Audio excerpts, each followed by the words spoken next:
ലോകത്തിലെ തന്നെ ഏക സസ്യബുക്കായിട്ടുള്ള ഒരു മുതലാണിത്.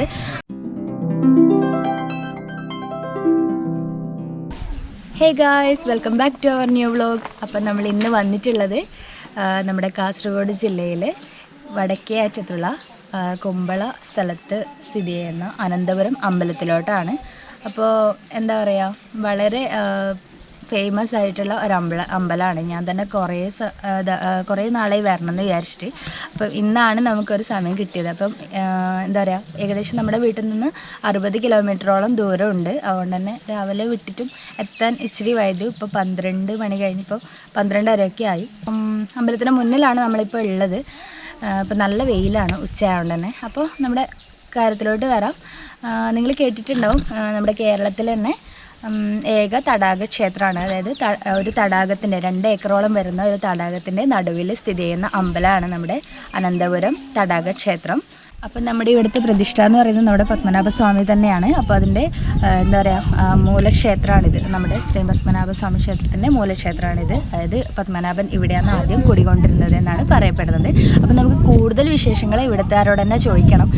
മാത്രമല്ല, ഇവിടെ ഏറ്റവും പ്രധാനപ്പെട്ടൊരു കാര്യമുണ്ട്. ഈ അമ്പലത്തിന് ഏറ്റവും പ്രസിദ്ധമാക്കുന്ന നമ്മുടെ ന്യൂസിലും കാര്യങ്ങളൊക്കെ എന്താ പറയുക നിറഞ്ഞു നിൽക്കുന്ന ഒരു പ്രധാനപ്പെട്ട സംഭവമുണ്ട് ഇവിടെ. അതാണ് ഞാൻ പറയാൻ വേണ്ടി വന്നത്.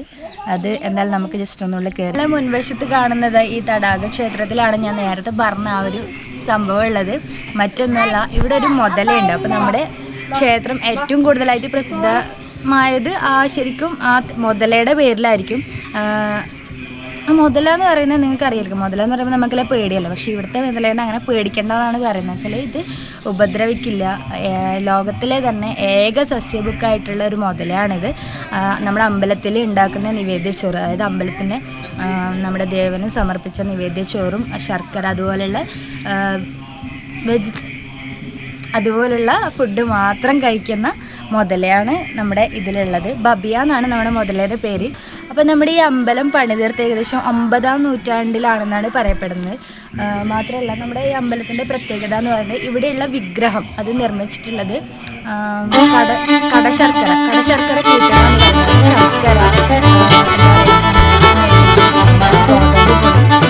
നല്ലെണ്ണ തുടങ്ങിയ 64 കൂട്ടോളം വരുന്ന സാധനങ്ങൾ വെച്ചിട്ടാണ് വിഗ്രഹം പണിതീർത്തിട്ടുള്ളത്. സാധാരണ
പ്രദക്ഷിണ ചെയ്ത് ചിരട്ടയിൽ കൊടുക്കും. ഇപ്പോഴും തിരുവനന്തപുരത്ത് ഉഷാപൂജാ സമയത്ത് ചിരട്ടയിൽ സ്വർണ്ണ ചിരട്ടയിൽ മാങ്ങ സമർപ്പിക്കാറുണ്ട്.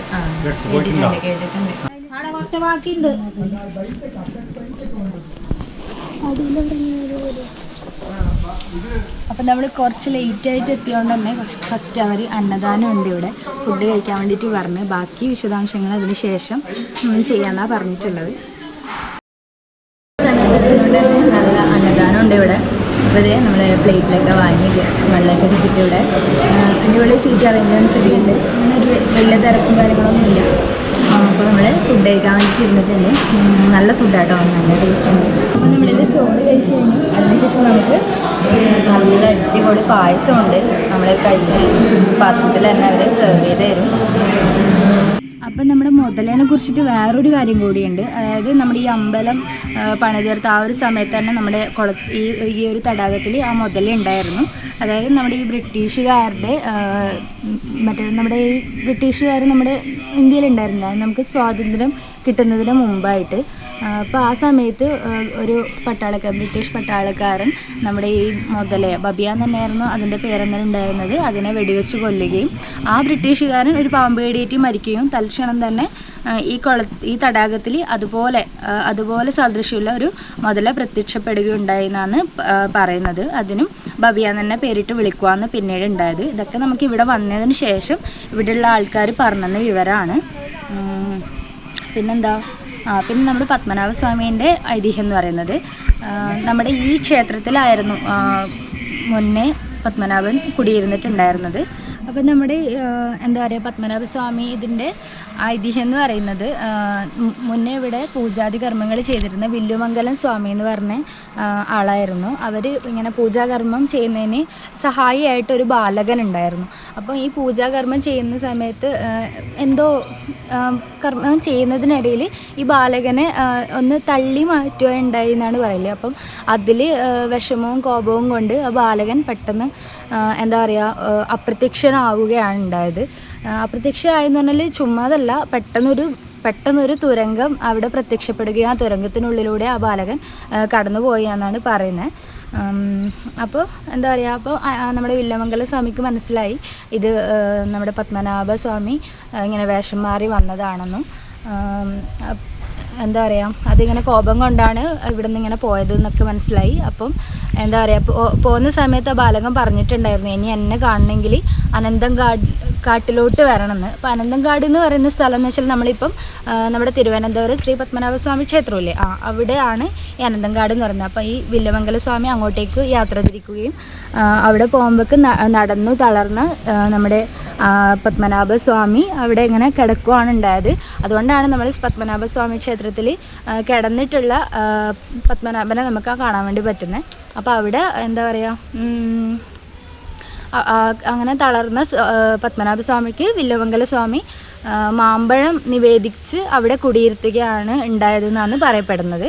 അപ്പം അതിൻ്റെ ഭാഗമായിട്ട് നമ്മൾ തിരുവനന്തപുരം ക്ഷേത്രത്തിൽ പത്മനാഭസ്വാമി ക്ഷേത്രത്തിൽ ഇപ്പോഴും സ്വർണ്ണ ആ പാത്രത്തിൽ അന്ന് കൊടുത്തത് ചിരട്ടയിൽ അങ്ങനെ മറ്റുമാണ്. അപ്പോൾ ഇപ്പോൾ സ്വർണ്ണ പാത്രത്തിൽ ഇതുപോലെ മാമ്പഴം ആ ഒരു സമയത്ത് നിവേദിക്കുന്നുണ്ടെന്നാണ് ഇപ്പം നമുക്ക് പറഞ്ഞു തന്നിട്ടുള്ളത്. അപ്പോൾ ഞാൻ ഇതൊക്കെ കേൾക്കുന്ന ആദ്യമായിട്ടാണ്. അപ്പോൾ എനിക്ക് കറക്റ്റ് ഞാനിപ്പോൾ പറഞ്ഞത് തന്നെ എത്രത്തോളം അവർ പറഞ്ഞാണെങ്കിൽ ആവുന്നില്ല. അവർ സ്പീഡിൽ എനിക്ക് പറഞ്ഞു തന്നു പോകുന്നത്. ഞാൻ അവരെ കൊണ്ട് പറയിപ്പിക്കാമെന്ന് വെച്ചാൽ അവരധികം ഫേസ് തരുന്നൊന്നുമില്ല. അതുകൊണ്ടാണ് ഞാനിങ്ങനെ കേട്ട് എടുത്ത് എൻ്റെതായി നിങ്ങൾക്ക് പറഞ്ഞു തരുന്നത്. അപ്പോൾ ഇത്രയാണ് നമ്മുടെ അമ്പലത്തിനെ കുറിച്ചിട്ട് നമുക്ക് കേട്ടറിയും എനിക്ക് നിങ്ങളോട് പറയാനുള്ളത്. പിന്നെ നമ്മുടെ ഏറ്റവും കൂടുതൽ ഇവിടെ ഞാൻ പറഞ്ഞില്ലേ, നമ്മുടെ മുതലയുടെ കാര്യങ്ങൾ തന്നെയാണ് കൂടുതൽ നമുക്ക് അവർ എക്സൈറ്റ്മെൻ്റൊക്കെ തരുന്നത്.